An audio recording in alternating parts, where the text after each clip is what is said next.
दा दिनै जोङो माजबाद समस्तियाव जोंनि इबारनि बिजाथि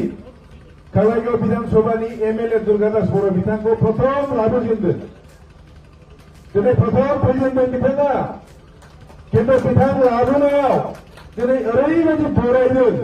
আজি প্রথম আমার ক্যান্ডিডেট ডাঙরিয়া আমি মাঝবাদ সমষ্টিত লৈ আহিছিলো আজি ইমানে আদৰিছে ওৰাঙৰ আমাৰ এটা পেট্ৰল পাম্পৰ পৰা মোটামুটি ওৰাং চাৰিআলিৰ পৰা কমেও 600ৰ পৰা 700 বাইক তেওঁলোকে আমাক আদৰি পেলাই শ্লোগান দি দি মাছবাদ টাউনৰ মাছ মজিয়াদি ইয়ালৈ লৈ আহিছে বৰাই বৰাই লাবोदों खोब गोजोननाय मोनदों जोङो नङा होमबा दिनै माजबाद समस्तियाव बिथांखौ फैनाय लोगो लोगो इसिबां जे बरायदों बेनो फोरमान जायो जे जों एबार मोजां केन्डिडेट मोनदों मोजां बिजाथि मोनदों जायनि जाहोनाव दिनै माजबादनि गथाय रायजोफ्रा खुसि जादों आरो बिथांखौ बरायनानै लाबोदों नङा होमबा টিভিত দেখা পায় তেখেতে এসেম্বলিতো মাত মাতে বহুত জায়গাত তেখেতে আমাৰ রাজ্যের সমস্যাবিলাকক লৈ পেলাই তেখেতে মাত মাতে তো তেখেতে হল আমার প্রার্থী আমি খুব সৌভাগ্য এইবার বিপিএম দলে 4 নম্বর মঙ্গল দৰং উদালগুৰি সমষ্টিৰ বাবে এইবাৰ প্ৰাৰ্থিত্ব পাইছো जों दा केन्डिडेट मोनदों देग्लाय जोंनि थाखाय खोब मोजां सुजुग दरं उदालगुरियाव जों देग्लाय सासे जोंनि एमपि मोननो थांगासिनो दङ नङाब्ला जों बे दरं उदालगुरि मंगलदैयाव मालाबाबो जों एमपि मोनफेरामोन मोनोसे मालाबाबो मोना सानफ्रोमबो बायह्रानिफ्राय एमपि जाफैयो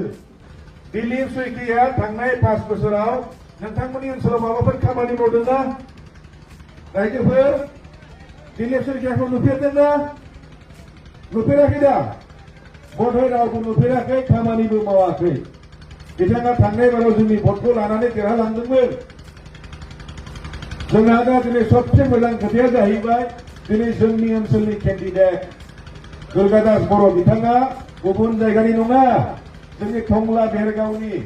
टंला बेरगावआ जोंनि समस्तियावनो गोलैयो नैबे बेरगावनि केन्डिडेट जों देग्लाय मोनदों जोंनि हारिनि जिहेतु सासे जों एमपि मोननो थांगासिनो दङ ओंखायनो पार्टी सार्टी बाद होनानै एसे गोजौआव थांनानै जों जाहाथे हारिनि एमपि देरहानो हायो बे खाथिराव जोंनि बार बयबो ज' भट होनांगौ दा बेवहाय मिथिङाव फैनाय नोंथांमोनाल' भट होगोन नङा आं खावलायनाया जाहैबाय आस्राबारियाव जेसेबां रायजो राजाफोर दङ जाहाथे बयबो दिनैनि बुंनाय खोथाखौ जाहाथे सोरनिफ्रायबाबो जाहाथे खोनाहैयो नोंथांमोनाबो जाहाथे फोरमायहैयो जाहाथे बयबो जोंनि हारिनि मानसिफ्रा बयबो एबार खौसेनो नांगोलाव भट होनानै जोंनि एकदम माने उपयुक्त जोंनि एमपि केन्डिडेट दुर्गादास बर' बिथांनो जाहाथे भट होयोबा बिपिएफ सरकारनि मानसिफ्रा